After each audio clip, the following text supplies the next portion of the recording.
പ്രിയരെ, വചനം വിചിന്തനത്തിലേക്ക് സ്വാഗതം. ഇന്നത്തെ വിചിന്തന വിഷയം വിശുദ്ധ യോഹന്നാൻ്റെ സുവിശേഷം 2-ാം അധ്യായം 1 മുതൽ 11 വരെയുള്ള കാനായിലെ വിവാഹ വിരുന്നാണ്.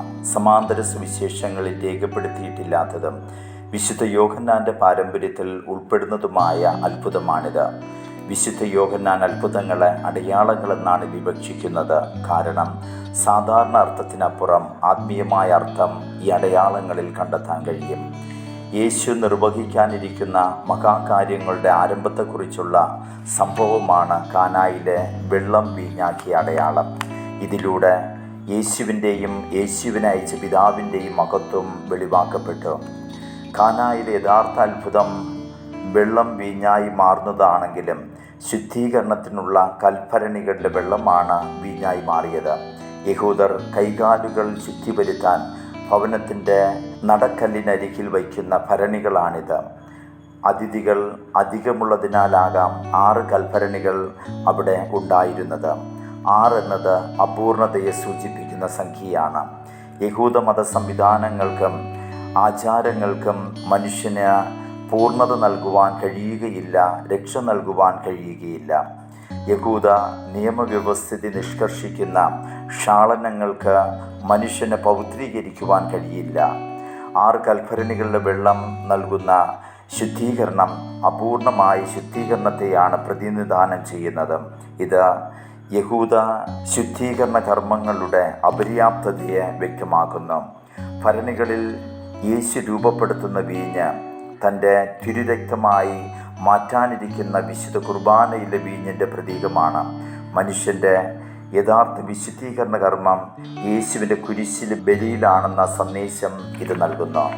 യേശു 6 കൽഭരണികളിൽ നിറച്ച വെള്ളം മുഴുവൻ വീഞ്ഞാക്കി മാറ്റി.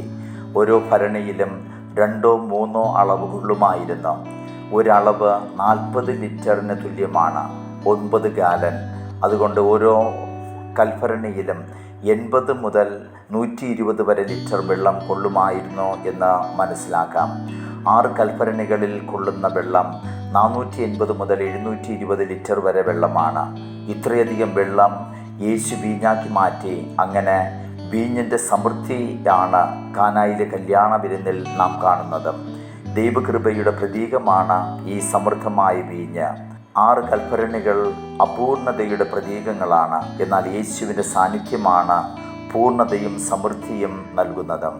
വിശുദ്ധ അഗസ്തീനോസിൻ്റെ ഭാഷ്യമനുസരിച്ച് 6 കൽഭരണികൾ രക്ഷാകര ചരിത്രത്തിലെ 6 കാലഘട്ടത്തെ സൂചിപ്പിക്കുന്നു.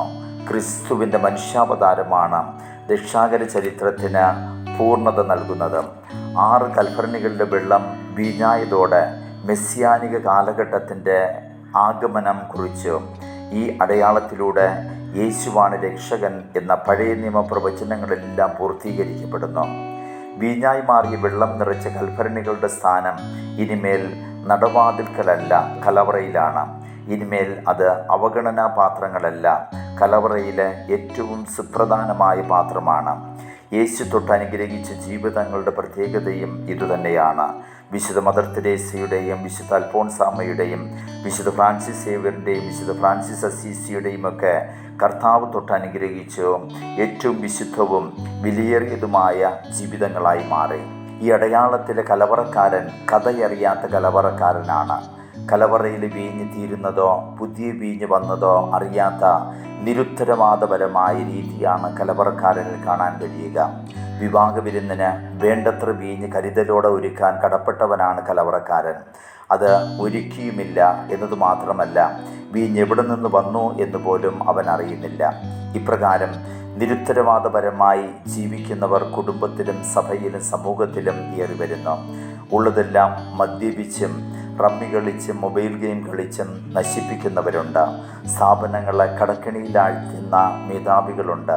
അഴിമതിയുടെ ആധിക്യത്താൽ ഖജനാവ് കാലിയാക്കുന്നവരുണ്ട്.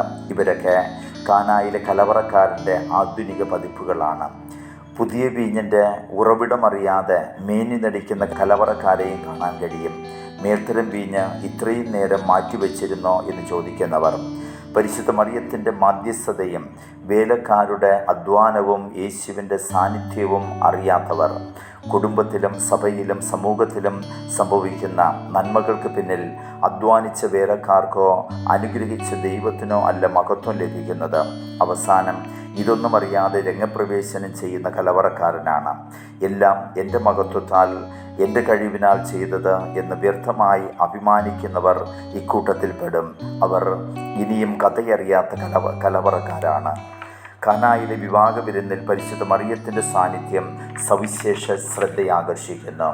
ഒന്നാമതായി അവർക്ക് വീഞ്ഞില്ല എന്ന് തിരിച്ചറിഞ്ഞ പരിശുദ്ധ മറിയം മനുഷ്യ ജീവിതത്തിൻ്റെ ഇല്ലായ്മകളിലേക്ക് ഇറങ്ങിച്ചെല്ലാൻ സഭാമക്കളെ ക്ഷണിക്കുന്നു. രമ്യകർമ്മ്യങ്ങളും വാദ്യമേളങ്ങളും ആടയാഭരണങ്ങളും സഭയുടെ ലക്ഷ്യം അവരുടെ ഇല്ലായ്മകളിലേക്ക് ഇറങ്ങിച്ചെല്ലാൻ, സാന്ത്വനമേകാൻ, അവരെ യേശുവിലേക്ക് നയിക്കാൻ കഴിയുന്നതാണ്. രണ്ടാമതായി പ്രതിസന്ധികളിൽ യേശുവിനെ ആശ്രയിക്കുന്ന മറിയത്തിൻ്റെ മനസ്സ് സ്വായത്തമാക്കാൻ കഴിയണം. ആൾബലവും ആസ്തിയുമല്ല, ക്രിസ്തുവിൻ്റെ സംരക്ഷണമാണ് സഭയുടെ കുടുംബത്തിൻ്റെ ശക്തി പ്രകടനങ്ങളും മുദ്രാവാക്യങ്ങളും പ്രാർത്ഥനയുടെ കൂപ്പുകരങ്ങളായി പരിണമിക്കുമ്പോഴാണ് നാം ക്രിസ്തുവിൻ്റെ സഭയാകുന്നത്. മൂന്നാമതായി അവൻ പറയുന്നത് പോലെ ചെയ്യുമ്പോഴാണ് സദ്വാർത്തയാകുന്നത്. ഇത് പഠിപ്പിക്കുന്നത് പരിശുദ്ധ മറിയമാണ്. ദൈവം ആഗ്രഹിച്ചതുപോലെ ജീവിച്ചാൽ ബാക്കിയെല്ലാം ദൈവകരങ്ങളിൽ സുരക്ഷിതമായിരിക്കും. സകല വ്യഗ്രതകളും ആകുലതകളും വിശ്വാസത്തിൻ്റെ ഈ തിരിച്ചറിവിൽ അസ്തമിക്കുന്നു. കാനായിലെ ആദ്യത്തെ അടയാളം യേശുവിൻ്റെ മഹത്വം വെളിപ്പെടുത്തുന്നു. യേശുവിൻ്റെ മഹത്വം പിതാവായ ദൈവത്തിൻ്റെ മഹത്വമാണ്. ഈ മഹത്വം 4 വസ്തുതകളെ സൂചിപ്പിക്കുന്നു. ഒന്നാമതായി യുഗാന്ത്യത്തിലെ രക്ഷ മനുഷ്യകുലത്തിന് നൽകുന്ന സന്തോഷവും സമൃദ്ധിയും ജീവനും യേശുവിലൂടെ വെളിപ്പെടുത്തുന്നു. രണ്ടാമതായി സമൂഹത്തിലെ പാർശ്വവൽക്കരിക്കപ്പെട്ടവരോടും അധിസ്ഥിതരോടുമുള്ള സ്നേഹം യേശു വെളിപ്പെടുത്തുന്നു.